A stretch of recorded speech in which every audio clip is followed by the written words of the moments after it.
The scene begins with a person sinking deeper and deeper into the water until he disappears from view, as if he was watching his life movie while sinking until he reaches a place in the deep sea within hourglass. A historical painting appears and a story is told about the beginning of the world and how the mana that makes up the world was too stubborn to keep its shape and rolled around in a muddy mass of chaos until the first god appeared and ordered the mana to form the earth, which took a solid form and became the earth under his feet, and the mana that remained in the air formed the sky. The voice then interrupted a child named William to ask him about the relationship between words and magic, but the voice of a being named Gus told him to listen to the rest of the story. As he continues, God begins to create everything around him, and while he is telling the story, it turns out that Gus is an old ghost, but his features suggest that he is very intelligent and is responsible for teaching this child everything he needs to know. After Gus finished his story, he said that words, whether spoken or written, have power. He wrote Agnes, who turned into fire in front of them because she represented the presence of fire, and explained that magic lies in the power of words and how to use them.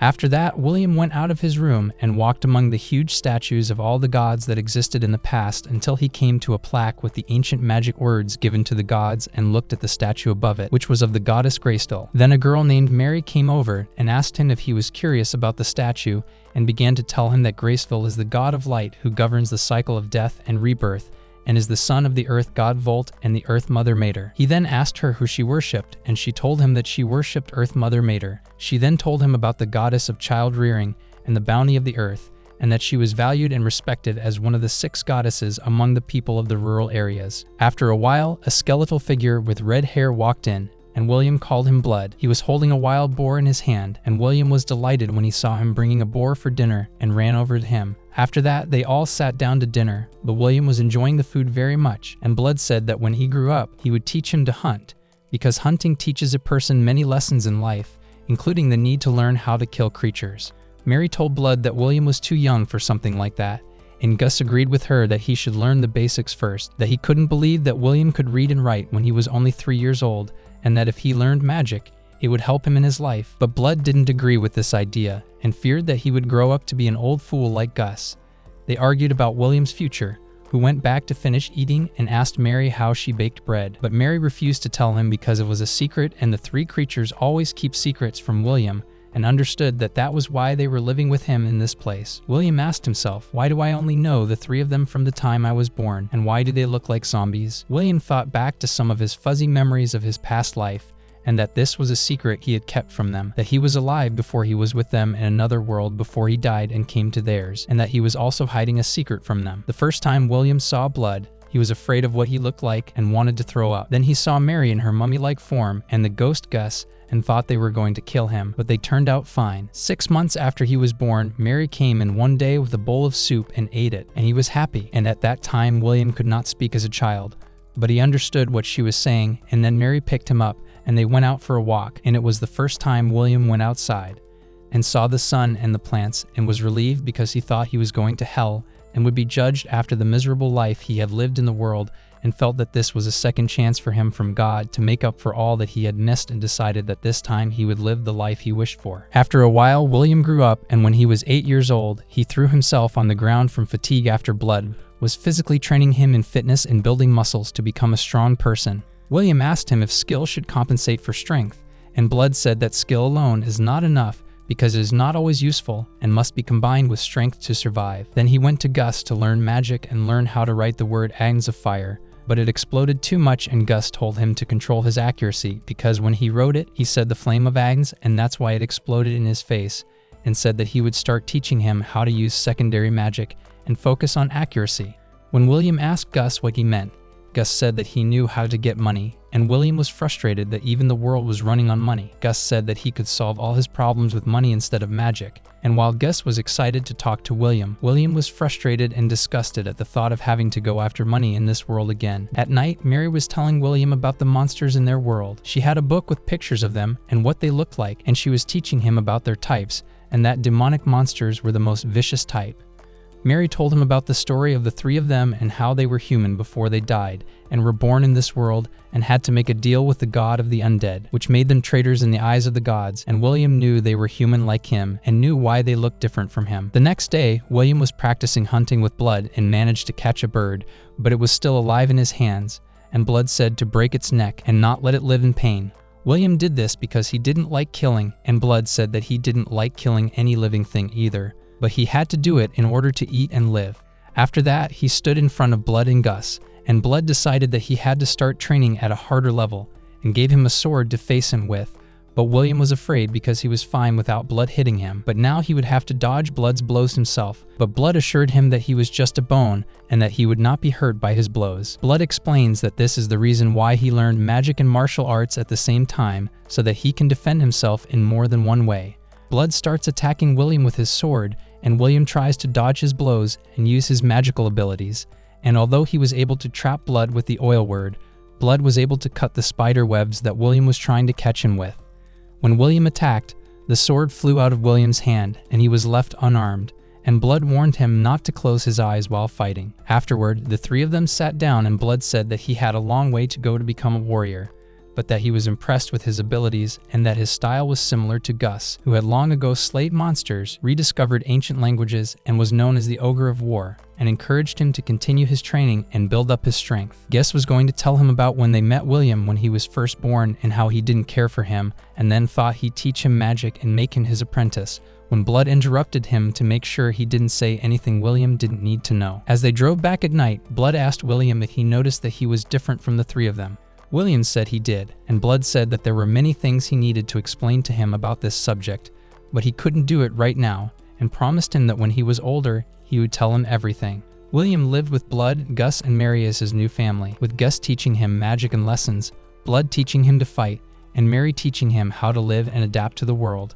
as well as farming. William knew about Mary's prayer, that she secluded herself in the temple dome once a day, and that no one was allowed to enter as long as she was there. After William collected the vegetables and went to train with Blood, he came back, unable to lift his arms from fatigue, when he saw Mary walking with a tray of bread out of the temple, which aroused William's curiosity, and he went after her. When William opened the gate through which Mary entered, he saw her standing there with a great aura, and William felt that she was going to die and felt a sense of loss that he had never felt in his life. So he ran after her, and when he touched her, his hand burned, and he called for Gus and Blood until he fainted. Then they all took him to his bed and bandaged his hand. Mary regretted that she had kept her secret all this time, and Blood apologized to her that he should have thought that William would not see anything. When William woke up, the first thing he did was ask for Mary, and Mary apologized to him, but William told her that she was not at fault, and that it was his fault for following his curiosity. And then Blood said that he would not do anything more without permission from him or Mary. And when Gus saw that William was not afraid of the fire and ran to save him, he told him what he wanted to do. Mary told him what he wanted to know and said that this bread was a gift from Mater, the Earth Mother. He asked Mary why she was burning, and Mary told him that she burned because she betrayed Mater by making a deal with the god of the living dead, who is Mater's enemy, and that's why when she comes into contact with it, she burns. William asked her if she prayed in the dome all this time for him, and she told him that praying to her mother is a daily habit that she has been doing since before she knew him. But even if it makes her feel pain, she considers it her punishment and endures it in the hope that the Earth Mother will forgive her one day, and it is enough for her that the Earth Mother gives her bread every day because of him. So William asked her to let him pray with her in the dome because he wants to feel and understand what Mary feels every day and understand it. After a while, William was 13 years old and Gus was telling him about the age of war between the gods and how it started. William asked him about the statues in the temple, and Gus told him about the legend of the battle that took place between Volt, the god of lightning, and his brother, the war god Trit, and Volt was able to banish Trit to the depths of the earth with the help of Mater, although Trit had the advantage over him all the time. Gus continued that the god of war stayed underground planning how to get revenge on Volt, and then William asked him if this story was just a myth and explained his view of the world, which made Gus admire him and his intelligence even more. And he told William that Volt is the good god and Trit is the evil god, but if the system goes wrong, Volt will remain evil, and if they succeed in getting rid of him, it will give Trit a chance to remain a good god, which is the concept of good and evil gods. After that, William sat among the statues of the gods and prayed the silent prayer, which is to train his mind to focus on the present and not to think about the past or the future. And after some time, Mary beat him with the bell in her hand and said that he had already spent 5 days praying the silent prayer. Even though it had been 5 years since his hands were burned, he chose to keep the scars on his hands and not let Mary see them because Blood said they were a sign of his manhood. Then he went to Gus, who gave him 3 books and told him to finish them before tomorrow, and he read all night. and each time Gus gave him more and more books. At the same time, he continued his training with Blood and his prayers with Mary until one day, Blood brought William a demon corpse from the ruins to practice on, and the demon had a sword and started attacking William, but William was able to defeat the demon with one blow, and Blood was surprised by William's abilities and said that they would try something harder next time. Blood and William went to the ruined city, which was the first time William had ever seen it from the hill since he was reborn, and entered an underground passageway, and Blood said that this is where humans and dwarves used to live, but now it's a dangerous area where the living dead live. Then they stood up and Blood made sure William had everything he needed. Then he told him to get out of here immediately. William was surprised by his words, but Blood said he would find him by land and that he must run or he would die. William used the light magic on his armor to illuminate the corridor, and suddenly he saw two zombies holding weapons and approaching him. So he drew his sword and stood facing them and defeated them easily. William thought that Blood meant to test William's stamina, but even though William had everything he needed, he was worried about being alone in a place like this, and he felt that their training would become more difficult because he would be independent after 15 years, and he decided to pass this test to prove to them that he could stand on his own. After walking for a while, he saw the skeleton of an animal standing with a spear and realized it was the demon Frascus. He thought about the best way to get past him, either by sneaking around or confronting him, but in the end he decided to confront him and not be afraid and stood in front of them. As soon as Frascus saw him, he attacked him with his wand and William dodged his blow. Frascus tried to use a magical ability, but William canceled it with a reverse ability and ran at him and hit him with his sword, but the sword broke on Frascus's brain. William was surprised that his sword broke from the blow, but when he saw Frascus, he saw that his head had crumbled and was completely transformed into debris. But in return, William lost his weapon and remained with the armor. But he took Frascus's spear and discovered that it was a magical spear for dwarves, and took it to continue his journey. After William walked for a while, he felt a current of air and thought he was near the exit. And when he walked in the direction of the current and thought that Blood knew the history of this place, he began to ask himself where his parents had left him in this world and why he was the only human left living in this world. William tried to talk to him, but Gus didn't respond to him and kept on shouting at him. While William was talking to him, Gus uttered the word "wake up," and after he said it, a monster came out of the underground. William called him Golem and started to attack him, but William dodged his blow and realized that Gus was taking it seriously. So William decided to confront the monster. When he saw magic words written on the monster's body, he hit it with a spear, and the monster turned into a pile of stone. But even after it crumbled, the stones still attacked William, and Gus tried to set a trap for William from the spider's web, and William dodged all the attacks until he fell into the oil magic. Gus tries to hit William with his magical abilities, but William negates them all and asks himself why Gus has gone so far in his training and is surprised that Gus wrote 3 magic words at the same time. When William realized that death was near, he decided to confront Gus and use the spear in his hand to kill him. But he stopped himself at the last moment and asked him why he wanted to kill him and said that he couldn't kill him no matter what, and if he was going to kill him, he didn't mind. Gus finally spoke up and apologized for going a little overboard with the day's training, but William was shocked that Gus was trying to convince him that this was a lesson because he felt that Gus really wanted to kill him. After returning to the temple, Mary was happy to find a weapon like the magic dwarf spear in the ruined city, and William was focused on Gus, but he didn't say anything about their underground fight, and William decided that he didn't want to do anything to them either. After that, William learned from Gus that the spear is called the Pale Moon, that the words of creation are engraved on the spear's head and the mast, and that the spear can emit light magic and can be used to distract enemies or as a light source in dark places, and the words written on the mast allow him to control the length of the spear as he likes, and William felt happy with the idea of having his own magical weapon. Over time, William got into the habit of going to the underground city every once in a while to master Blood's training, taking a sword with him and going down to collect any equipment or weapons he could find, and over time it became easy for him. One day, Gus said he wasn't going to give him any more books to read because he had gained the knowledge he needed, and that the training would be to go down to the underground city to collect coins. And when William returned, he realized that Gus had done this to play with him and teach him gambling, but William was upset and refused to learn something like that. Gus tried to convince him that gambling is used for hours in fights between wizards,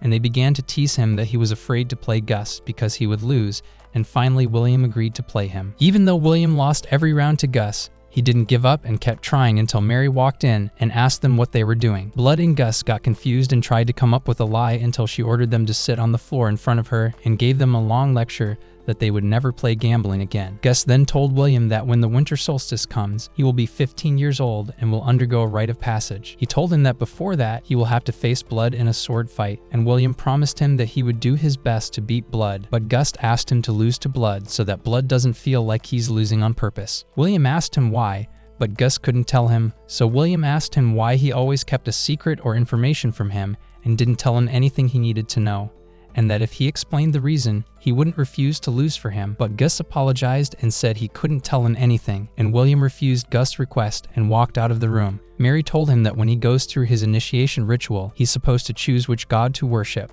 He asked them to advise him which god to worship. Mary told him that the god he follows the most is the god of lightning, so he asked her if she worships Mater. Blood worships the god of fire, Blaze, and Gus worships the god of wind, Whirl. Blood explained that he swore to Blaze to train every day and stay strong. Mary swore to Mater to live a life where her will and desire are respected, and Gus swore to Whirl to do what he wants and enjoy his life, and Blood advised him to swear from his heart to gain divine protection, and not to swear if he is angry or excited. And William began to think about which god to swear to. One day after William finishes training, Blood brings him some of his favorite drink, honey grape juice, and offers to let them sit and drink it. Blood starts thinking that William's cousin is 15 years old and will be a grown man, and that honey grape juice is a secret between them that they can't tell Mary about. After they got drunk, Blood took him and said he was going to test his courage, but William felt like the world was spinning out of control until they got to Mary's room and Blood opened the door a crack and watched Mary change her clothes. But William lost his balance and went into Mary's room and fell on the floor. The next morning, William woke up with Mary's pen marked on his face. When he woke up, he thought about what happened yesterday and decided not to drink anymore. When the day of his 15th birthday arrived, William was preparing for his fight against Blood, thinking that after he was done, he would leave the temple in the spring, but he couldn't forget the request that Gus had made to him. His thoughts were interrupted by Mary, who was carrying the armor that William would wear to prepare for the fight, and asked him if he had chosen which god to worship. But William told her that he was still thinking about it and said that he would win against Blood today. When they reached the hill, Blood was ready and thought about the rules of the fight. No magic, no attempts at direct killing, defeat by either withdrawal or inability to continue fighting, and if one of them was injured, Mary would be able to heal him. William prepared, drew his sword, and began to attack Blood, and they preferred to duel each other with swords, and William tried to block Blood's attacks with his shield, and William was careful not to hit him, so he preferred to continue, and suddenly William threw a small blade at Blood to distract him, then ran and tried to attack him, but Blood was able to easily block his blow. William thought of a plan that would allow him to get close to Blood without hitting him. William used his armor to pin Blood's sword to the ground and put his weight on Blood, knocking him to the ground. When William tried to hit Blood with his sword, Blood caught it and threw it away while holding William's sword between his ribs. William surrendered and thought that he could beat him because of his muscles, but Mary scolded him and told him not to use the trick of holding his opponent's weapon between his ribs, but he argued that his body has no vital organs like humans, so he had no other choice. To William's surprise, Blood was using this trick as a human and died because of Mary's help, and Mary decided to fight with him so that he could use this trick again against William. Then Blood explained to William that losing the fight would not change anything, and William promised him that he would win the next time, and Blood said that if he had a knockout blow or a secret technique, he could teach him, and William was surprised that Blood did not have these things, and Blood said that they were different from each other, and that all he was thinking about was that William would not look like him. Then Blood gave him a weapon as a sign of his adulthood and independence, which is the most powerful blade of the demon blades that Blood possesses, called Off-Eater, which can cut and destroy any enemy, even if it is a god. Blood explained to him the characteristics of the weapon, that it gives the bearer life energy with each blow to any living being, and warned him not to use the weapon too much, so that it does not affect his personality and makes him feel overconfident in himself. He then told Blood that he would tell him about the history of the weapon, and tell him what they had been hiding all these years, as he had promised, and began to tell him about a demon king known as the High Immortal King who tried to conquer this continent 200 years ago, at which time there were demon kings and leaders in all the villages of the world. They were able to offer corpses and blood and rituals to their god, the god of dimensions, and the followers of the god of war, Tren, and the god of the living dead, Stagnet, were still spread all over the world. Blood said that the map he had learned from Gus was not the same at the time of the Great War. He continued that all they knew about the period was that the High King had wreaked havoc on their continent, and that one of his abilities was that he could turn the blood he shed into infinite numbers of his own soldiers, and that he had created an army of demons, and that nothing could affect him except swords and his own overeater. He tells him that the ruined city was a vital transportation hub across the lake, but it was destroyed a few days after the Demon King invaded and remained his residence, where he was able to create a huge amount of demons. And just when everyone was sure that the continent would be completely destroyed, Gus, known as the Wandering Sage,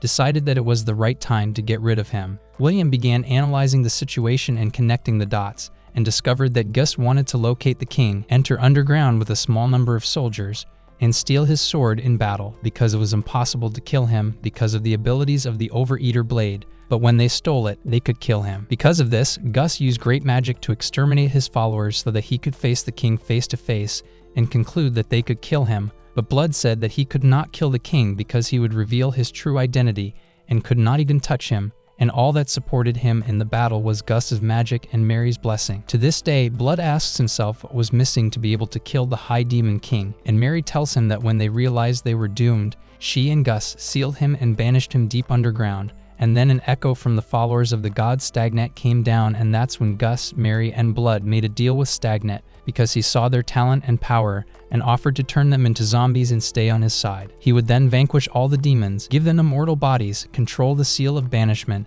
and prevent the Demon King from reappearing forever. The three agreed to the deal because they had no other choice, and then Stagnate fulfilled his promise and began to cleanse the entire city, turning low-ranking demons into undead and remaining the protectors of the king's seal of banishment. The three of them thought about the possibility that all humans had died and the world was devoid of living beings until they met William as a baby. William discovered that he had been with the demons before he met Blood, and that they wanted to sacrifice him in order to break the seal of the High King. But when Blood and Mary defeated the demons, they took William with them. When they went to Gus, he was reluctant to be with them, but Mary and Blood insisted that they raise him. Blood said that they had raised and trained him all these years so that they didn't know where he was coming from, and if there was any danger he could overcome with his strength and skills. William decided that the first thing he would do when he reached the city and overcame all the obstacles that stood in his way was to bring his family and friends and populate the land with humans. Mary told him to always do good and keep praying to his God, and Blood told him to stay strong no matter what. They said goodbye before a black cloud formed over them, turning day into night, and the god Stagnate descended, ordering them to give him their souls after they had accomplished their mission with William. William refused to accept what was happening, but at the same time he could not move or speak, and when Stagnate was about to destroy them and take their lives, Gus stood in front of him and told William to take Blood and Mary and run away to a distant place. Gus tried to bind Stagnate using his magical abilities and formed chains around the god, who surrounded himself with a circular barrier to protect himself from Gus's attack, who used all his strength to protect his friends and used all his magical abilities, and created a strong windstorm around Stagnate, who could not resist and disappeared. Then Gus reassured Mary and Blood that their souls were still in their bodies. While Gus was talking to William, Mary, and Blood, they were surprised to find that Gus had been torn in half by a sudden attack from the undead god, and then attacked Blood and Mary and took their essence. Stagnate appeared out of nowhere and grabbed Gus by the beard, admiring his strength as a magician, and after he finished talking to him, he threw him aside and headed towards William,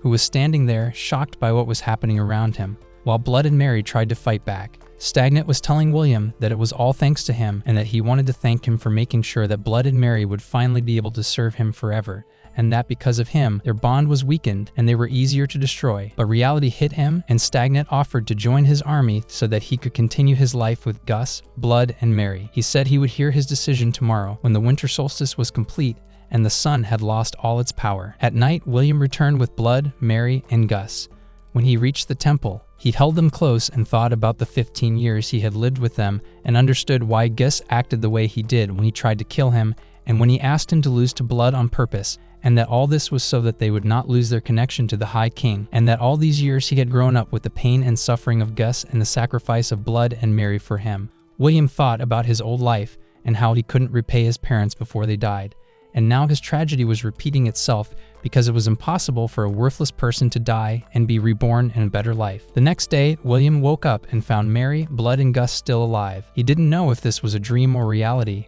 but he apologized to them for what had happened to them because of him, and Blood said that they were paying for what they had done in their old lives and that he didn't have to apologize for something that was not his fault, and that Gus had tried to defend them and stop Stagnant but had failed. They thought that if the three of them united, they could stop the other demons, and William sensed that they were pretending to be strong in front of him, so he wouldn't argue with them and told him it was time to walk out of the temple and use what they taught him over the years. William decides to tell them the secret he's been hiding, that he has memories of his old life, that he was a worthless person, and that when he was reborn, he thought it was a chance to live a good life and make up for what he couldn't do, but he caused their suffering without realizing it. He told them that when his parents died back then, he doesn't know if he felt anything or not, and that he was still a worthless person because he couldn't repay them after all that. But Mary hit him with a pen and assured him that it wasn't true, that his self-esteem was shaken by Stagnant's words, and that as long as he could feel all these emotions, he was a normal person. They all tried to encourage him to stop beating himself up over the past and focus on the present. He told them that he was still responsible for protecting them. He then prayed to the gods and asked them to give him protection because he was fighting an evil god. He then left the temple and met Stagnant, who was waiting for him to make his decision. William said that he rejected his offer and decided to stand up to him and confront him, but Stagnant surprised him by realizing that he knew his plan and was trying to restrain him by focusing all his attention on him alone, and yet he still went along with his plan for the other and thought that he would challenge a god, and the first would have to prove that he was up to the challenge. Suddenly, Stagnant sees zombies rising from the ground and realizes that Blood, Mary, and Gus have buried their allies there. He faces them alone with his spear and shield and keeps knocking them down one by one with his quick attacks and magical abilities. One of them managed to shoot him in the leg, but William resisted and stood up to block them, but Stagnant stopped them and said that he was impressed with him and that he had exceeded his expectations. When he asked him again about his decision, he tried to tempt him by saying that he would make him the leader of the undead army if he agreed and would free his body from death and live forever with his family Gus, Blood, and Mary. William was almost convinced by Stagnant's words and his intention to create a world without death, suffering, and loss. Then Stagnant cut himself with a blade and asked William to drink his blood, and that if he did so, he would be immortal. When William approached him hesitant, he drew his sword that Blood Overeater had given him and cut off Stagnant's hand, and then attacked him with a blow that restored his health and healed the wounds he had sustained. Just as William was about to kill him with a final blow, a snake emerged from his severed hand, grabbed William by the leg, knocked him off balance, and by order of the undead god, bit him and knocked him unconscious. When William woke up, he found himself in a pool of water and felt that the place was not strange to him, as if he had been there before, and then he saw the goddess of light holding a lantern and approaching him, and he thought he had walked in this place before with her. When William looked up to the sky, he saw a bunch of planets. When he asked her about the light, she told him that they were just passing spirits who traveled between worlds to prevent everything from stagnating. Then she asked him about his refusal of Stagnant's offer, and he told her that in his previous life, he was completely resigned, and if he fell, he wouldn't try to get up again, and death didn't matter to him. That's why he decided to live his life diligently in the world he was reborn into, and felt that if he lived his life properly, he would die proud of himself, and that if he accepted Stagnant's offer to become immortal, it would be like going back to a life of failure and surrender. After that, William asked her to live and die as part of the family of Gus, Blood, and Mary, and the goddess of light asked him if he understood the attraction of life and was ready to accept death, and William told her that he accepted his fate, and William held the hand of the goddess of light, Graystil, and she granted his wish and asked him to wake up and kiss her, and then their paths would remain the same until he died, and she would be his protector and goddess. William woke up on the battlefield and found Stagnant still standing. He swore to worship Graysville and asked her to be by his side. Stagnant was surprised that he was calling out to her and that she would never be his equal. Stagnant was surprised at the size of the aura around him for his age, and when William took his oath to the god of light, he thought of Blood's words that the stronger his oath, the easier it would be to gain, but he would suffer more hardships in return. But William decided to give his life to the god of light, Graysville, and swore that he would be her sword that would destroy evil and receive divine protection from her. Stagnant was devastated because he had hoped that William would join his army, and he had no choice but to kill him and ordered his army to kill him. But William was able, with one stroke of his sword combined with the power of the divine flame, to wipe out Stagnant's entire army, and when Stagnant approached to attack him, he was able to escape before William could hit him. William remained standing at attention, waiting for him to come back to kill him with one blow, and then he felt a hand touching him and did not turn around to see Graysville guiding him to where he should go. And when he looked, he saw her looking in the direction of the temple. So William realized that Stagnant was heading to the temple to save his family and ran towards the temple as fast as he could to catch up with them and save them from death. When William arrives at the temple, he realizes that Stagnant is there and time is running out to save them. Just as Stagnant is about to take the souls of Blood, Mary, and Gus, a bright aura appears in the place, and when Mary looks in its direction, she sees Earth Mother Mater, and Mary realizes that Earth Mother has forgiven her for protecting her from death. William took advantage of the time Mater gave him and used the power of the God of Light, Graysville. Instead of attacking Stagnant with it, he aimed it at Blood and Mary to gain the divine flame, but Stagnant intercepted the power before it could reach them with a counterattack. William used his acceleration ability to go as fast as he could. When Stagnant saw him, he was going to use a magic ability, but Gus beat him to it and used an ability that made him unable to speak. William was able to stab Stagnant with the Overeater sword and beat him with the sword in rapid succession until his body was broken and he began to fade away. William swore to Graysville that he would never be like Stagnant and that he would live a straight life until he died. After he was sure that the danger was over, he sat on the ground and breathed a sigh of relief and realized that thanks to the sword that Blood had given him, the magic he had learned from Gus, and the prayer he had learned from Mary, he could defeat an entity like Stagnant. Gus says that it's only natural for him to be as strong as he is because he's the son of Blood and Mary. Blood suggests that they celebrate William's puberty and victory over Stagnant, and Gus offers to drink a drink made by the dwarves, but Mary warns them not to drink too much like last time. When Blood and Mary get up, they can't move from their place and feel that this could be their punishment for losing their bond and refusing to sell their souls to the god of the undead. Blood tells William that this is the end of them and that they are doomed. William is shocked and frustrated because he thought he had finally saved them and that they would live with him forever, but now there's nothing he can do for them. After Blood and Mary tell him that this is the way of life and that fathers must die before sons, William accepts this reality, but he still tries to ask them to live anyway because he feels that he would be lost without them. Blood and Mary told him not to think selfishly in situations like this, that even after they die, people can live in peace as long as they eat and sleep,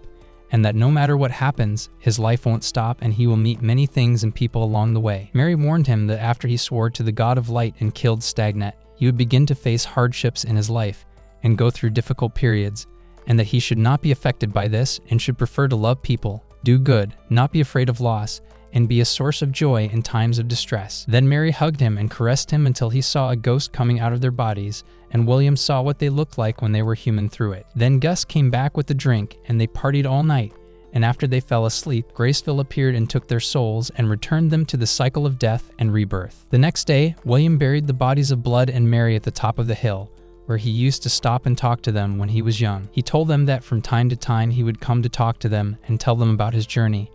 and when he had family and friends, he would bring them to recognize them. Then Gus came to him to say goodbye, and William asked him if he wanted to live, and Gus accused him of wishing death to an old man. William said that he was hoping to inherit his treasure after he died, so Gus took a sack out of his pocket and gave it to William with the treasure in it and asked him to grow it and benefit from it. Then Gus explains that he died because he made a deal with Graysville to stay 10 years until Stagnant regains his strength, and William is surprised that Stagnant is still coming back one day. And when William asks him why Blood and Mary weren't part of the deal, Gus says they refused because if they lived longer, they would get greedy and refuse to die every time. As they walked down the hill, William asked Gus what he would do with the seal in 10 years, and Gus said that he would find out in time, and that William had used a great deal of his power to get Graysville to intervene on their behalf, and because of that, the future of the Light God depended on William's efforts. William realized that one of the troubles he was destined to endure was that he had a lot of responsibility on his shoulders. After they returned to the temple, William began to prepare himself for the journey, packing everything he would need for the journey. On the way, Gus asked him if he might need a nickname,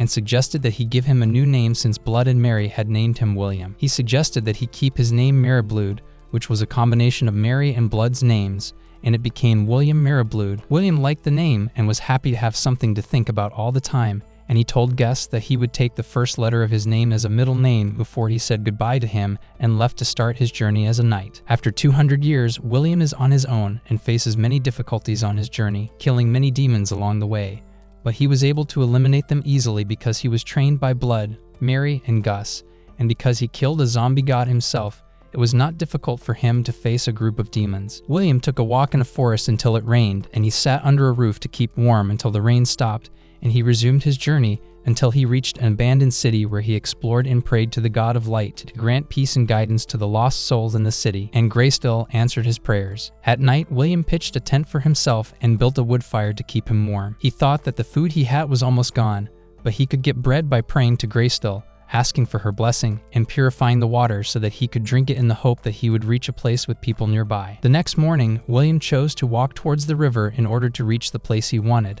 and suddenly he heard a sound coming from the forest, and as soon as he took out his spear, a wild boar appeared and attacked William, but he managed to kill him with one blow, and when he focused on him, he saw that he was hit by an arrow, and he looked at him and saw a person holding a bow and arrow. William decided to try to talk to him and prove to him that he was not a threat, especially since he had no identification and spoke to him in Elvish. He asked him if he was an elf, but William said he realized that he was the one who belonged to them, so he spoke to him in Elvish. The man came down, revealed his face, and asked William if he was the one who killed the pig, saying that it was his prey and William had stolen it from him. William tried to apologize, but he was going to make a mistake and say it the way he used to apologize in his old life, so he caught himself and kept quiet and justified that he had to kill it because it attacked him, and William tried to negotiate with him, and the elf agreed to give him the pig's shoulder in exchange for helping him slaughter it. After they hung the pig, he gave William the right shoulder, then they gathered some wood to make a fire, and William pretended to be a magician and pretended to start the fire by rubbing the wood together,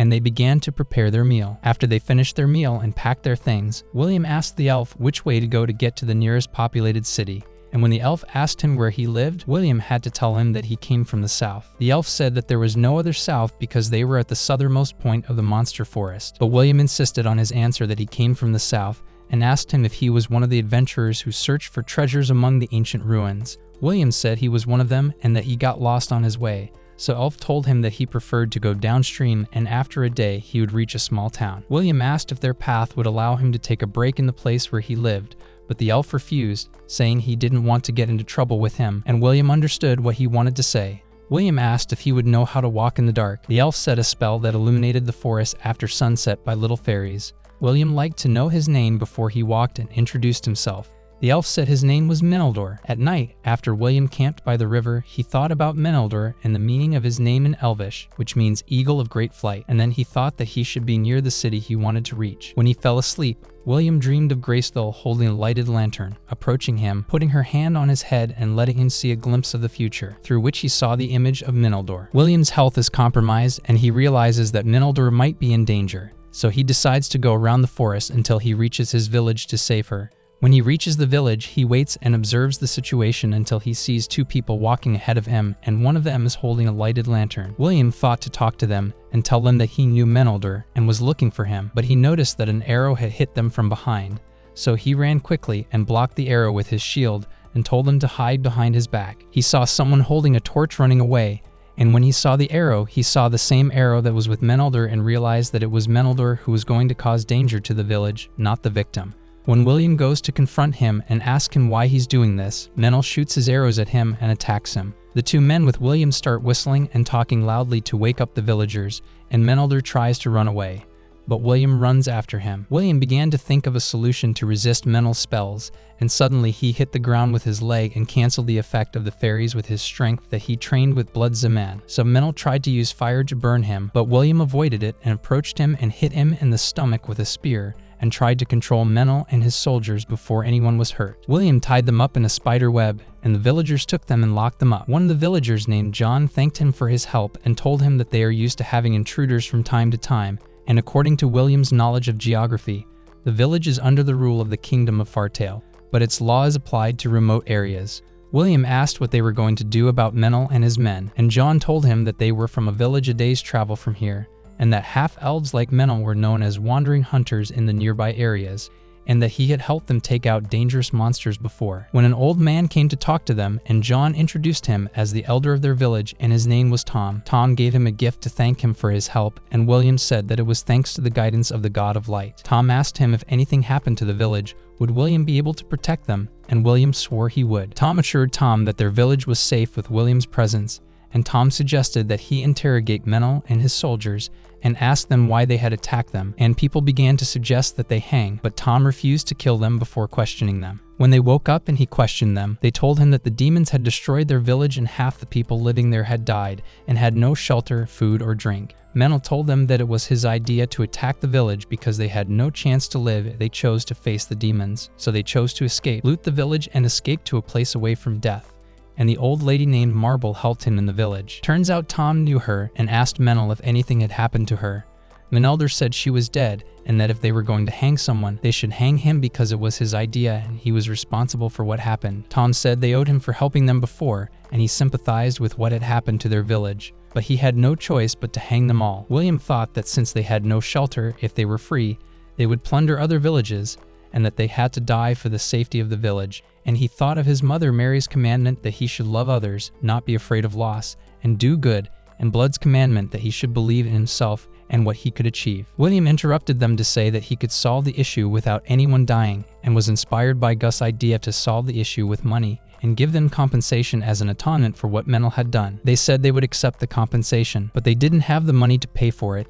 and William offered to pay the money on their behalf. Tom asked him why he was offering to pay the compensation for them, and William said that demons were his mortal enemies because they had killed his family, that he had sworn to Graceville to drive out evil and free people from any suffering, that he would free Menel and his soldiers from their suffering at the mercy of the devil, and that he would go and cleanse their village of the demons that occupied it, and asked him to take Menelder with him because he was a good hunter and the keeper of the forest. Tom asked him if he was sure he wanted to do this because they felt they were the only ones to benefit from such a deal. He told them to consider the money as his reward and prayed to the god of light for a blessing. Tom then ordered them to release Menel and his soldiers. The villagers then decided to adopt the 2 villagers who were not involved in the raid and keep them as hostages so that they would not think of attacking the village again. While they were on their way, Menelder asked him about his goal to rid him of the village, and William said that he had said everything he had to the people of the village, and asked him if it was okay for him to come with him to free the village from demons. And Menelder agreed and considered this his punishment for attacking the village. So William told him that he paid his debts after he paid the tribute. Menelder asked him if he was not afraid that he would betray him, and William said that if he did so, the villagers would be the ones who would be harmed, not him, and they agreed to team up and try to free the village from the demons in it. On their way, Menelder asked him about the plan, and William said that they will start attacking any demon that stops them, but Menel was surprised and said that there are many of them, and they have dangerous monsters, so they must make a plan to ensure victory. But William said that he is used to facing them, and it is better to try to reach the village quickly before its inhabitants turn into zombies. William and Menelder took a walk in the forest, and Menelder was the one who said to take the most direct route because he kept the whole forest well, and they kept walking until they reached a certain point, and Menelder said they would camp there until the next day and use the forest as a shelter. At night, they built a fire to keep them warm and ate together. William asked him about his life, and Menel said that he was raised in harsh conditions, and that's why he doesn't know how to deal with people who grew up like him, but he promised him that he would repay his debt and help him get the village back, but he said he would get him to the village but not fight demons with him, and William agreed to his condition. The next day, they continued on their way to the village amidst foggy weather,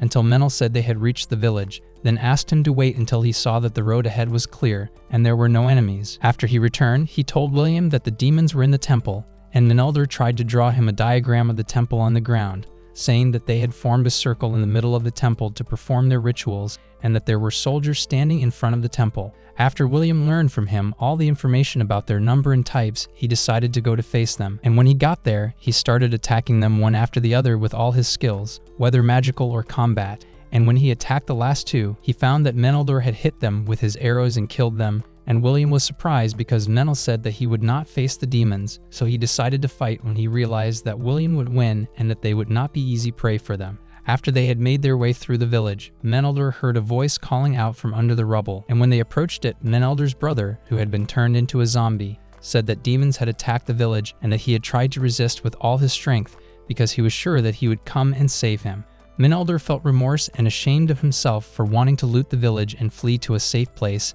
and leave his family behind. William Shalla came and introduced himself as Menel's friend and prayed to Graceville to give his brother peace and guidance, and took his soul to rest in peace. Menel apologized to William for thinking he was just a rich and arrogant boy who was blessed with divine protection, and William accepted his apology humbly. and they went to all the living dead in the village and said goodbye to them before the God of Light gave their souls peace and guidance. Menel then asked William to go to Marple's house and see if she was alive or dead. When he called for her, Marple appeared, and when she came out, William knew she was a high-ranking ghost and would have drawn the Overeater sword in case she decided to attack them. But Marple reassured him that she wasn't going to hurt them. Menelidor introduced them to each other and said that he was a healer and healed the sick and returned souls to the cycle of death and rebirth. Marple sensed from the way he spoke that he had changed and that he wasn't the Menel she was used to. Menel felt angry at his helplessness in the face of what happened to his village and tried to hit Marple with his hands without touching her. He knelt on the ground in despair and asked to die with her, but Marple told him that despite everything he had done, the gods had given him a second chance, and that this was his last chance to be a decent human being and get away from a life of vagrancy. She told him that even if he hated the gods would never stop loving him and blessing him with their light. She told William to take care of Menelder and told him that the demon lord was deep in the forest right now and was sending his followers everywhere. After she knew what she needed, she told him it was time to rest in peace and said goodbye to Menel before she ascended to heaven. William and Meneldor rescued the injured, treated them, brought them to safety, and prayed for peace, blessings, and guidance.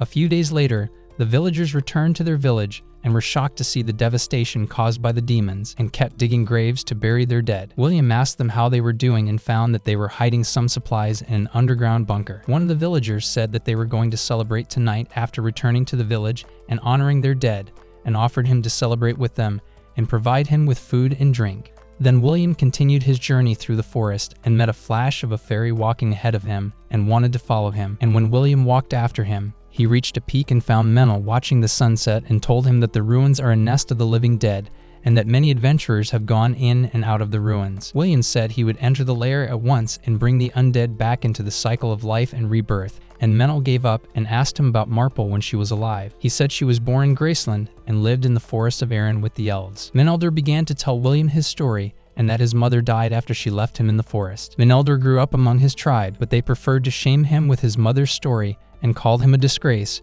which is why he couldn't get along with them and ran away from the forest. From then on, he became a hunter after he learned to use a bow and arrow and knives, and they remained his only source of livelihood, and he preferred to live until he came to Southmark to find treasures in ancient ruins. But one of his team betrayed him, poisoned him, ate him, and almost died, but he was able to kill the traitor and all his team died except for him. Then he walked away from the place they were in and didn't know where to go. When he got to the village, he fainted, and Marble, who was a young woman at the time, took him in and took care of him until he was well, and she had done the same for many other people and was known in the village for her kindness and generosity. Menel said that he was able to protect the village from demonic monsters and dangerous creatures because he was a skilled hunter and was also one of the villagers, but he lost it all in an instant when he decided to gather the survivors from his village and rob the village that had saved him from death. After he finished his story, he got up and decided to get back on his feet, and William was surprised by his sudden behavior, as if he did not realize his suffering, and then thanked Menel for stopping him from robbing the village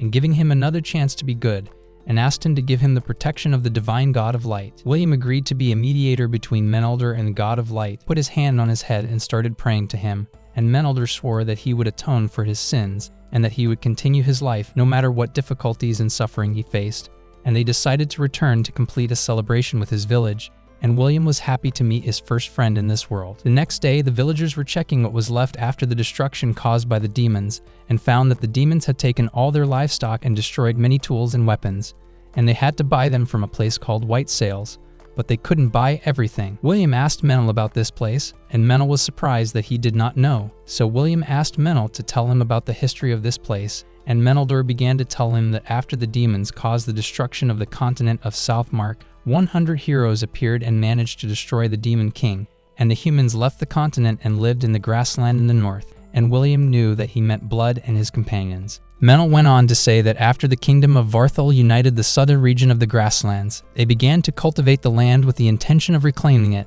and created a port known as White Sails, where many people and heroes went, especially those who were inspired by divine revelation. He said that the God of Light had many faithful followers in the southern continent, but they were scattered after the Great Collapse. William felt pressured when he thought that this might be the responsibility that the gods had assigned him to take, to fight demons, protect people from evil, and make them believe in the gods. Then he told Menel that they need to fix the village before anything else, and Menel said that the villagers don't have enough money to compensate for their losses. William asked him if he wanted them to explore the ruins in exchange for dividing what they found among them in half. Menel agreed to William's offer, and after they went through the ruins, they were able to collect enough money to rebuild the village, and on their way, they heard a girl screaming. When they looked up, they saw a man and a little girl running away from something, and William found a huge gorilla chasing them and grabbed the box that the man was carrying on his back, and the girl grabbed a brick and threw it at the gorilla to get rid of the man. And when the gorilla came near her, William stood in front of her with his spear and stood ready to attack the gorilla. But the gorilla got scared when she looked into William's eyes and ran away from him,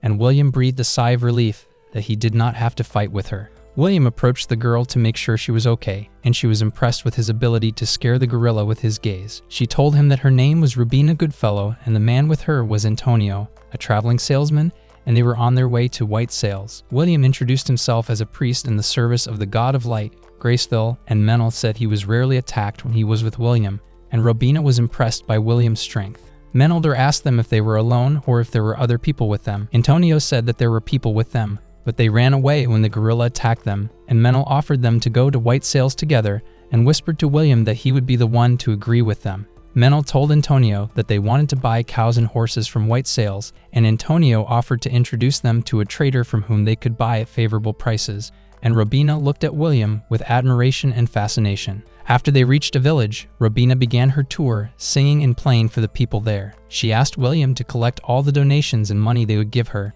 and she continued to play and sing as William and Menelder listened to her. When they looked at Antonio, they found him talking and negotiating with customers to sell them his merchandise. Then he asked William if the blessing he was invoking could heal diseases and wounds, and William said that it could. Antonio suggested that he attract people by treating their injuries and illnesses, and then Antonio could sell them something from his merchandise. When William treated a small child, his mother thanked him and asked him how much he wanted. William told her that he does not take money and offered her to look at Antonio's merchandise, and if she liked it, she would buy from him. Menelder was impressed by Antonio's cleverness in using Robina and William's abilities to attract people to him, and William said that he would also benefit from the fact that the God of Light would gain a large following through him, and that he would try not to confuse this ability with his own power. They were interrupted by Robina, who pulled William by the hand after he told her he was done healing people, and told him they were going to have a party to celebrate everyone's recovery, and Menel understood they were having a party so Robina could sing for more people and Antonio could sell more merchandise. At sundown, they continued on their way until they passed several villages and were able to raise money to buy what they needed from White Sails until they reached the wheat road and decided to stay there until the next day, where they stayed in an empty barn. Robina offered to sing something they liked and gave them several choices, including singing about the saga of the 3 heroes to kill the High King. William was surprised that Robina knew the story of his family and their war with the High King, but he sat down with them and asked her to sing it. And William realized that Gus, Blood, and Mary would be immortalized in history forever, and William learned from Robina's song some stories about his parents that they had never talked about before, and Robina sang them all night long. William learned their story when they were still human and traveled together before they became heroes, and among their travels they visited a remote town that was attacked by a wyvern monster, and the townspeople chose a beautiful half-elf girl and offered her as a sacrifice to it. When Mary finds out, she tells Blood that she has to save her, but Blood asks, where will they get the money? Gus says nothing, and William realizes that their characters in Robina's song are different than the ones he knows them to be. In the story, Mary, Blood, and Gus are sitting around a table when a little boy bumps into them, and when Mary opens it, he holds out 3 coins and 5 silver ones, and Gus takes them from him and says that if they can pay the money for stopping by the wyvern, they will do it. The boy said he was willing to pay more, even if they had to sell him personally to a dealer, but Blood was very discouraged and felt that all that money wasn't enough to stand up to a monster like wyvern. However, Blood admired the boy's character and courage, and they decided to take on the wyvern. When they came out, Wyvern was flying towards the girl to attack her, but Gus was able to stop him with his magical power, and when he was held in place, it turned out to be an ambush to lure him, and Mary came down from the cross she was tied to and attacked him with her magical power. Blood stepped forward and struck Wyvern in the neck with a sword, killing him and saving the girl from death. Blood asked them what they were going to do next, and Mary told them that it would be useless to stay in the village any longer. The boy told them that they were going to act, and Blood gave them a dagger engraved with magic words from Gus, so that they could defend themselves in times of danger. Mary gave them money and told them to take care of each other. When they refused to take the money, Gus told them to consider it in advance, and when they met again, they would pay it back and Gus gave them his real name so that he could be their password. Robina ended the song with the boy and girl walking on their way to the city, and the three heroes continued their journey in search of a new adventure. The story continued that until today, there is an old half-elf woman who is still waiting for the person who knows the real name of the sage Gus to bring her to the palace of Count Dagger, who rules the kingdom of Fartale, to repay her and her husband's debt. Robina noticed that William was moved by the story and was about to cry, but he quickly wiped his tears away. The next day, William was practicing at the wheat farm with his spear and was excited to go to the kingdom of Farthel and meet people who knew Blood, Mary, and Gus and hear stories about them. Antonio said that he was impressed by William's strength and skill in using his weapons, and that not everyone can master a dwarven weapon. He said that he felt a sense of mystery about him and asked him about the goal he was trying to attain, and he said that it was the first time he had ever seen a dwarven weapon. Antonio told him that it was the first time he had met someone who was strong, courageous, educated, polite, not greedy for money, and at the same time not of noble descent, and he felt that he could be a holy knight. William said that he had lived a happy life and had lost it shortly before he began his journey, but that he had gained the divine protection of the God of Light, and that he wanted to learn more about the world, and when he learned more, he would know exactly what he wanted, and that he needed friends to share his journey with him. Afterward, they entered the barn and ate breakfast, agreeing to continue their journey after they finished eating and went to White Sails together. After they reached White Sails, Antonio began to explain to William the policy of Ethel, the governor of the city, that there is no entry inspection or taxation, and that goods are brought in by ship and then distributed throughout Southmark. William was impressed by the beauty of the city and its progress and freedom. Robina took him by the hand, and they started walking around White Sails, looking at the different shops and the goods that people sell until they came to an accessory store, and William saw things he had never seen before in this world, such as accessories, stones, and light poles that are illuminated by apprentice magicians who visit the city. And he also discovered that the city has a public bathhouse. After they entered the bathhouse, William was pleased with the purity of the water,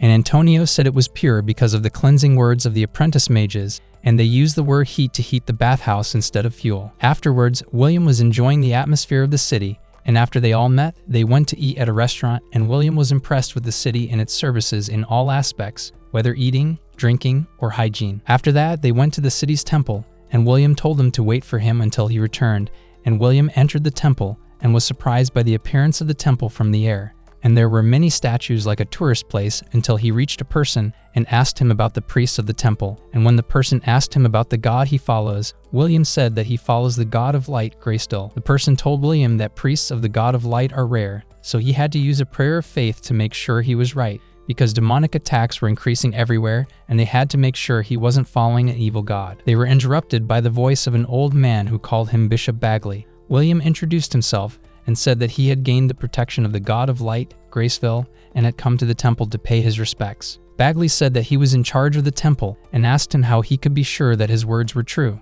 Bagley said that divine protection should not be treated so simply, and William thought of Gus's words about magic as the same as Bagley's words about divine protection and blessing. Then Bagley asked him about the meaning of the teachings of the God of Light, and William said that there is no light without darkness, there are no words without silence, and there is no life without death. When Bagley realized that William was sincere, he ordered the other person to write William's name in the register and give him a tour of the temple, and he walked away, telling him not to make trouble in the temple. After William began to look around the temple, the person said that he had the misfortune to meet Bishop Bagley because he is a very angry and complaining person who doesn't use his blessing for anything, unlike his vicar, who is a good and kind person. After William sat with his friends in the temple's guest room, he asked them what they knew about the temple's president. Robina told him that people don't thank him much, and Antonio said that he might have hidden hands in the city's trade and industrial unions. When William looked out the window, he saw the wyvern dragon flying over the city and began to breathe fire, destroying buildings and landmarks, and the White Sails soldiers prepared to stop the wyvern, and people began to run everywhere and try to hide. And people were injured and children were lost from their families. William and his companions came down and found many people entering the temple to hide from the wyverns, and he decided to go out and do something about it. When he came to the roof of the temple with his spear, he realized that a large part of the city had been destroyed by the wyverns, and William thought that all the clerics were no longer in the city. When William spotted the wyvern, he tried to attack it with his thunder power, but it missed the dragon from a distance, and Menel stopped him before he tried to hit him again, telling him that using magic and anger could kill him and asking him to think before he did anything. William thought about what Gus had said about secondary magic and began to think about how he could defeat the wyvern. He asked Menelder to help him and asked Robina and Antonio to help the people get to safety. While the king was watching the chaos in his city from his palace, William and Menel stood up and used their magical powers and combined them with each other and managed to hit the dragon, but before he fell to the ground, he managed to rid himself of their magical attacks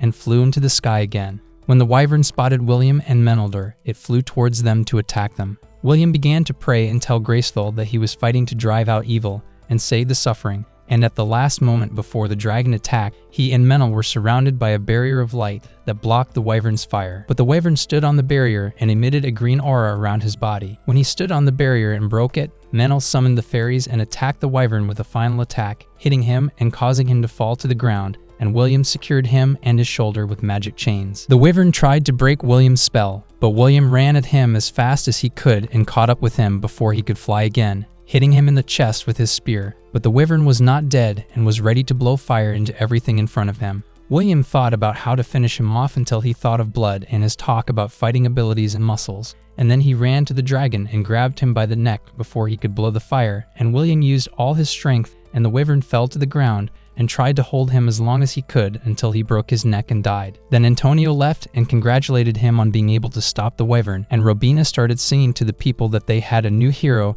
and asked people to greet him and clap for him, and people started to gather around him and thank him for what he did for them, and the soldiers were impressed by his strength and abilities. As people began to clean up the destruction caused by the wyvern, William told Menel that he thought he was inexperienced and that he was lucky to be able to attack the wyvern with his spear, and asked himself about the aura that suddenly surrounded the wyvern. But Menel said he was pleased with his accomplishment and that he was able to defeat a monster the size of a wyvern. William said he would work on himself more to improve and felt happy to have killed a wyvern like Mary, Blood, and Gus had done back in the day. While William was helping to remove the debris, one of the temple servants called him and asked him to come with him to the Crown Prince because he wanted to see him. When he and Menel went, they were greeted by Crown Prince Ethel, and William introduced himself, and then they sat down to talk. But William noticed that Menel did not sit down and did not speak a word. The Crown Prince asked William who he was traveling with, and William said there were 4 of them, and that he had Menel, a hunter, Antonio, a merchant, and Robina, a poet and traveling priestess. Ethel thought that each of them had magical powers and that they were facing the wyvern, but William explained that only he and Menelder had faced the dragon. Ethel was curious about William's ability to use 3 abilities on his own and asked him to explain exactly what he did. William told him that he used his power to break the dragon's neck. Ethel was surprised that William killed the dragon and didn't feel proud of what he did and admired him as a warrior. William asked him if there was anything he could do to help them repair the damage caused by the dragon, but Ethel said that there was still help coming from the land and asked him to accept his thanks on behalf of the people of White Sails for his help and offered to do anything they wanted as a reward. William asked him if he could send his army to fight the demons and demonic monsters in the neighboring villages and forests, and Ethel said that it is difficult but not impossible because he cannot send his army and leave his city unprotected, especially after the wyvern attack, and Ethel explained that the aura that comes out of him is a poisonous miasma, and anyone who touches it is corrupted and cannot control himself. Ethel explained that they had expanded their kingdom under the previous king and couldn't protect all the areas under their rule directly, so William asked him to let him hire mercenary soldiers and hunters with his own money and form an army to stop the demons. Ethel asked him if he was sure of what he was asking, and that saving everyone was a task that even the gods could not do. But William insisted on his request, and Ethel said that he would consider killing him after daring to make such a request. William asked him how he would justify his death to people, and Ethel said he would say he was poisoned in battle against the wyverns, and it was too late for them to save him. William understood that he said this because he couldn't prove his identity while at the same time asking him to send troops with him to an area that wasn't under his control. William thought about how he could convince him of himself and then asked Ethel if salt disappeared from the world, what would give salt its flavor, and that it was the same idea as those who carry a torch, that they only live in the sunlight, and if they die, no one will light the way for others, and that they should step on the path of the first darkness, and asked him to agree to his mission. But Ethel warned him that the path he was about to take would end in despair and failure, and even if he succeeded, he would have to pay the price. When he saw William's determination, he agreed, saying that he was a high priest and had loyal companions, because when he said he would kill him, Menel gave him a threatening look, but Menel justified it by saying that he also felt a danger to himself and that he would be killed along with William. Suddenly, Bagley interrupted them after storming into the office and started talking to Ethel, who was furious about the order to see William without his permission, since William's name was on the temple register and he was considered a member of the temple, even if only temporarily, and this was considered disrespectful to the temple's authority. Ethel said that the temple servants had nothing to do with this matter and said that William should form his own army and go save the people living in the monster forest, and asked Bagley that his temple give William a blessing because he had decided to make him a knight of white sails, and that Ethel and Bagley would be responsible for him except that he could fire him whenever he wanted. Bagley was shocked by all the decisions that Ethel had made for William and asked Ethel to return to the temple and give him a chance to think about it, and then they all left the Crown Prince's office. After they left, Bagley scolded him for his request to Ethel, but Menel answered him, and they continued to argue with each other. The girl with Bagley apologized to William and told him that he was facing troubles and pressures that were the reason for his behavior. William asked her if Bagley was still her father, and she told him she was his adopted daughter, and told him that when he was in charge of a temple in the capital next to a large orphanage, and when Ethel asked him to come live in White Sails, she was one of the people he took with him. William then interrupted his argument with Menel and thanked him for his help for intervening in time to save them from the Crown Prince. But Bagley said that he didn't intervene because of him and that he was only defending the authority of the temple, and told him that he would be in the chapel after the evening prayers. William asked him about the evening prayer, and Bagley explained that their prayers began to be practiced 200 years ago, and William learned that their prayers are called by different names, and Bagley asked his daughter Anna to get William religious books and hire a suitable teacher to teach him their rituals. After William returned to the temple, Bagley entered and stood praying. William was curious and asked him why he didn't use his blessing and liked to pray alone without anyone seeing him. Bagley asked him if the God of Light gave him his protection to give him special treatment or for some other reason, and William was silent and didn't know how to respond. Bagley said that when God grants him divine protection, he wants to achieve something through him, and their role is to always think about how to use the blessing in order to live up to the ideals of the gods, and that using the blessing as a tool will not bring glory to the gods. He said he must resort to worldly needs and not use his blessing in a city that is just beginning to develop so that people do not question his status, and to bring glory to the gods of the vault. Bagley continued that the proper course of blessings and prayers is to be stored in their atmosphere, that he had entrusted his viceroy to glorify the gods through blessings, and that he bore a great burden as the face of the temple, and wondered how a young boy like him could be ordered by the Crown Prince to be the city's paladin. Bagley then advised him to refuse the position because it would hurt him as a novice, and offered to inform him on his behalf if he felt embarrassed. But William refused and said that it might be the wish of the God of Light to fulfill something through him. Bagley asked him about his oath to the God of Light, and William said that he swore to give his life, drive out evil, and save the poor. Bagley laughed at him and told him he'd have a few soldiers with him and the rest would be up to him. William thanked him, knowing that he had to respect the man no matter what people said about him. William left the restaurant and thought about his conversation with Menel, saying that he was not talking about people who see adventure as a source of work, but about people who seek adventure as a form of glorification, and they agreed that they were talking about people who are willing to sacrifice their lives to fight demons. After they left the restaurant, they put up flyers asking for soldiers to go on an expedition to explore the monster jungle with them,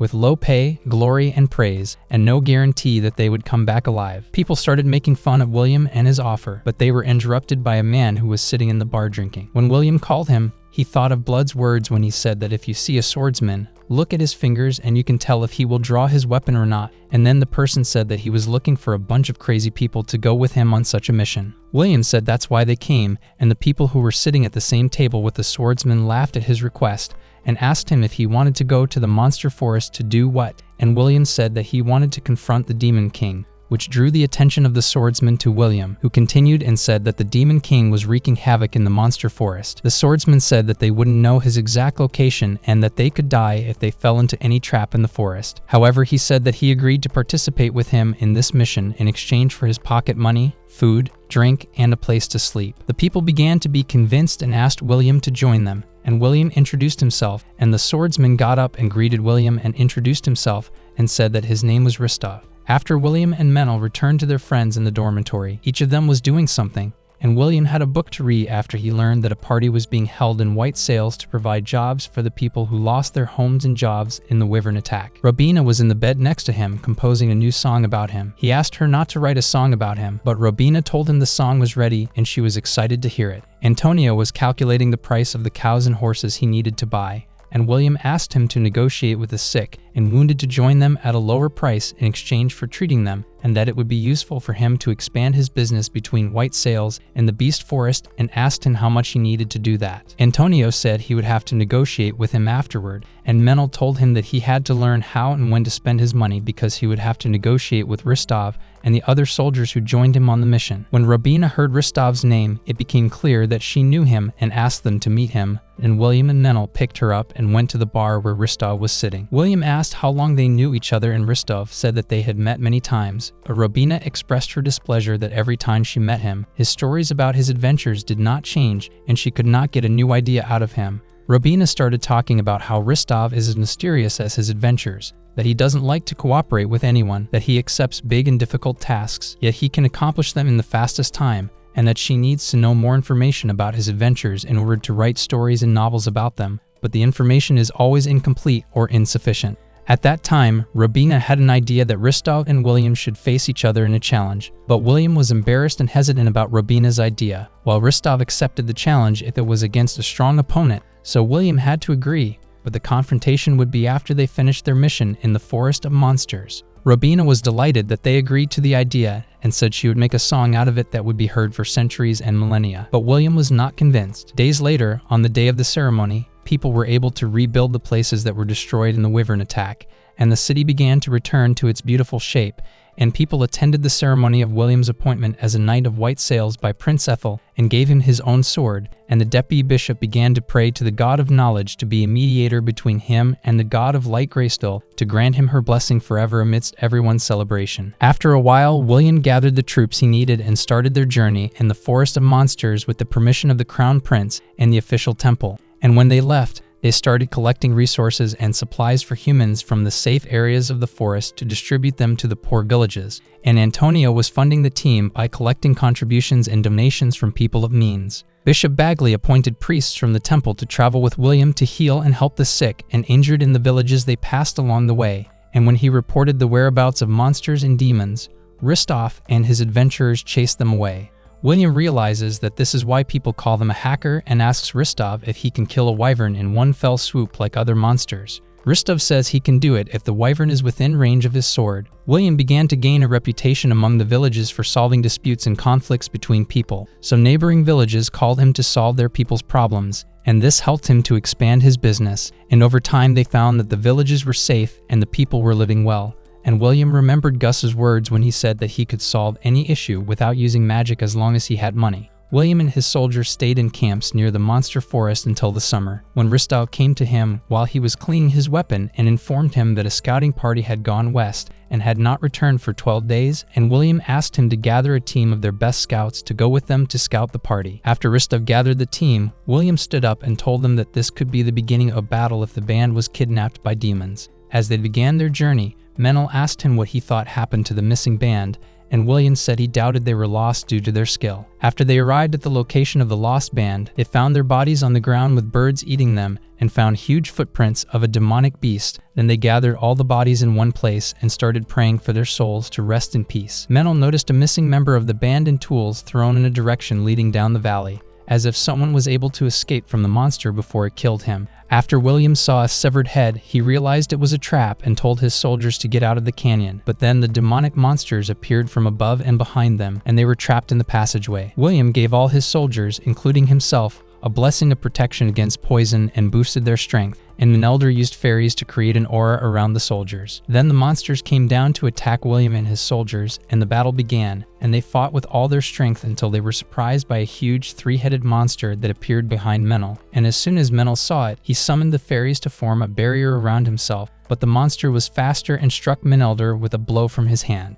Menel fell to the ground and was severely injured and was unable to get up. Then one of the monster's heads attacked Menel with a huge beam that burned him in front of William, who was resisting a monster attack on him, but then he felt angry and was still using the thunder ability to attack the monster. but the two-headed snake monster attacked him from behind and interrupted his words and accidentally injured himself with the thunder ability. William was shocked by what happened and kept asking himself what he did wrong and why it was happening. And while the snake was approaching him to swallow him, he felt himself unaware that he was wielding the Overeater sword and eliminating the monsters around him in one fell swoop and regaining his health. William begins to lose control of himself and attacks any non-human creature he sees in front of him with the Overeater sword, surrendering to its power, killing monsters, and regaining his health after each damage he takes amidst the shock and amazement of his soldiers. William realized that he had failed his parents, Blood, Mary, and Gus, and that after all the training he had undergone in his life, and after he had acted wisely and planned everything, suddenly all that was gone and faded away as anger and blindness took over until Ristov caught him and guided him after he eliminated all the monsters in front of them. William ran to Menelder to save him before he died and started praying to Graceful to heal his wounds, but William felt his thoughts were confused because he had used the demon blade, and then he passed out next to Menelder while he was healing him. After a while, William woke up and found Resthoff by his side, saying that they had to go to the nearest village to the valley and that the three-headed monster had escaped and that Menelder was still alive but in a coma. William got up to check on him, but he felt too much pain to get out of bed, and Ristov said he needed to rest because he had used up too much of his energy. William thought about what he had done wrong, that he had no choice in the battle, that he had fallen into the monster's trap in the first place, and that he should have been more careful, but he felt he had made a bigger mistake than that. That's when he heard people talking about him and his soldiers and what had happened to them, and William felt a little discouraged. After some time, William didn't stop thinking about what happened in the valley and thought that maybe his overconfidence in Menelik and his ability to stop any enemy would have gotten him killed. On his way, he met Robina and Antonio, who came to the village after receiving his letter, and Antonio said that Anna was coming with some priests. Robina told William that they had heard that he had saved Menelder's life after facing a powerful monster named Chimera and was impressed by his strength, but William was frustrated and sad and felt that he had failed miserably and left them and went to check on Menel, and Antonino tried to tell him to rest, but William said that he was strong and that he was fine. William continued on his way in the rain, thinking about his strength, which he used to deal with humbly in front of people when they were all impressed by his abilities, and realized that his strength was not accepted in the world he lived in. When he entered Menel's room, he saw a lot of bandages wrapped around his body and eyes, and felt guilty for him, and that everything that happened was because of him. He sat next to him and started praying for him, and prayed that Graceful would take pity on Menel, and heal him and apologize to Menel, because all he wanted was a friend whose strength was equal to his own, and that he was looking for someone who was a mixture of Blood, Mary, and Gus who could support each other and respect each other. William felt lonely because he was different from everyone else, the same way he felt in his old life, and because he was afraid all the time. He began to feel that the people he was supposed to protect were his friends, and that's why he was going to cause the death of Menelder. Then William saw Graceful's sad face. He comforted her and told her that he was acting wrong, but now he will fix everything, and decided to continue his journey alone without hurting anyone else. William walked alone and left the village and went to the forest and met Menel and asked him, "Where are you going?" William told him that he was going to kill the demonic monsters alone because he doesn't feel that Menel is as strong as he is, and Menel felt provoked by William's words. William went on to say that he was going to kill the Chimera monster and the entire herd of demonic beasts and the demons that control them, and as soon as William got back from Menel's side, Menel turned and hit William on the head, leaving William unharmed, and continued on his way. Menel got angry and kept trying to hit William, but William coldly avoided his blows, so he thought of breaking Menel's arm to let him go, but Menel got up again and prevented William from continuing on his way. Menel then tried to use his fairy spell to attack William, but William would have dodged it if he hadn't realized that if he dodged it, Menel would take a lot of damage, so he took the damage from his spell instead of dodging it. Menel approached him and asked him why he wanted to walk away from them and continue alone, accusing him of being a coward. William told him that he didn't have to stop him or continue with him, but Menel surprised him and said that he was continuing with him because he considered him his friend, and friends always stick together no matter what. William was touched by Menel's words that he would not abandon him and let him go on alone, that they have had many adventures since they met, and that without him he would not have lived until now, and that he may not be as strong as he is now, but he will get there one day.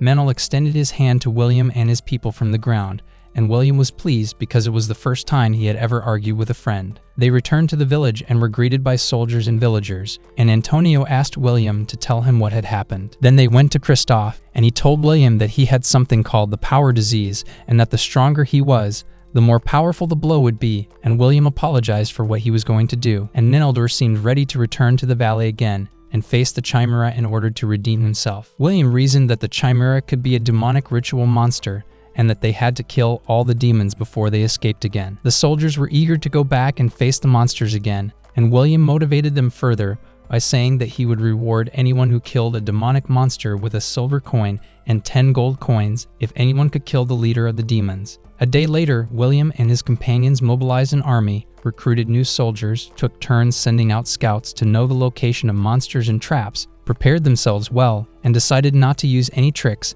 and face their enemies head-on. When they got back to the valley, William decided to set up their arsenal in a place and asked the priests to support them and stay behind them, and when they were ready, they would send a line of soldiers to the battle area. After a while, William and his soldiers were preparing and a group of monsters appeared from afar, coming towards them, and they all drew their weapons and headed towards the soldiers to start the second battle between them directly, and everyone began to use the abilities and blessings of their gods and goddesses. William prayed to Graceville for protection against the monsters' poisons, and after they defeated the monsters one by one, William thought about how he was going to face all these monsters alone and that he couldn't go on without them. In the office of Ethel, Prince of White Sails, Ethel received reports that the war had begun, and Ethel asked himself if William and Menel could succeed and achieve a heroic feat that would go down in history, and Bagley told him that if he failed, they would withdraw their support for him. After they defeated William and his army of monsters, they made their way through the forest until they came to an abandoned monastery. They walked cautiously in anticipation of any traps that might be set in the house. After Menel was sure it was safe,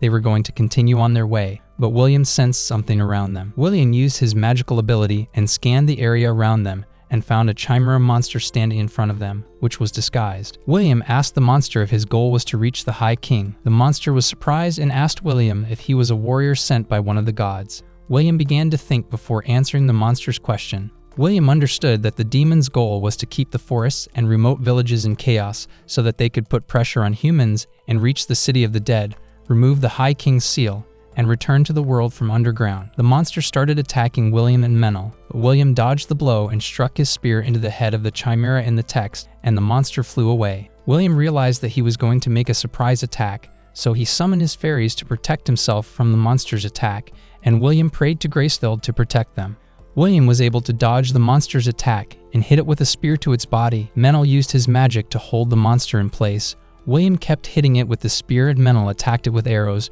William kept hovering around the monster and hitting it in different parts of its body. Menel used a spell on his arrow before he hit the beast and was able to cut off its tail, and William was able to destroy one of its heads. The beast decided to use the power of the dragon and began to approach William and told Menel to back off and that he could defeat it on his own. William trusted in his abilities to stop the monster, and William and Menel attacked the monster at the same time. Menel pinned the monster to the ground with his spells, and William attacked the monster with his spear and defeated and killed the monster. After they entered the abandoned temple, they found Rystov waiting for them in the air and killed the leader who was there and asked William to give him the 10 gold coins he had promised, and William was amazed that Rystov beat them to it. Then the rest of the soldiers arrived at the temple and met William, Menel, and Rystov in the air and celebrated their first victory against the demons. After they returned, they admired the scenery while listening to Robina's melody after she sang the poem she had composed for William, and after she finished, she told Menel that she would compose the next song for him. William and Menelder stood on top of the hill and were optimistic that people looking for new lands to live in would be able to travel to the south after they cleared it of all the monsters.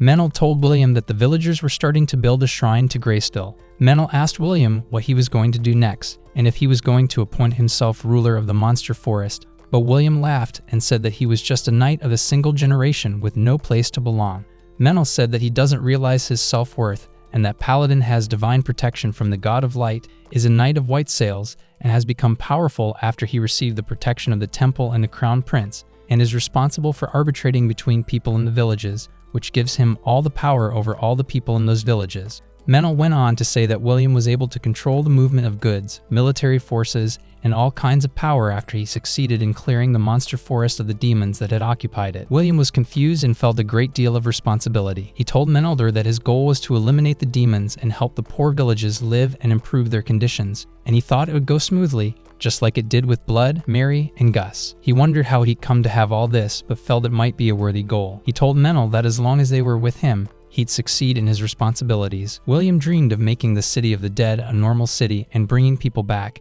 and if he succeeded, he'd take his friends and go to Mary and Blood's grave and introduce them to them as he promised them.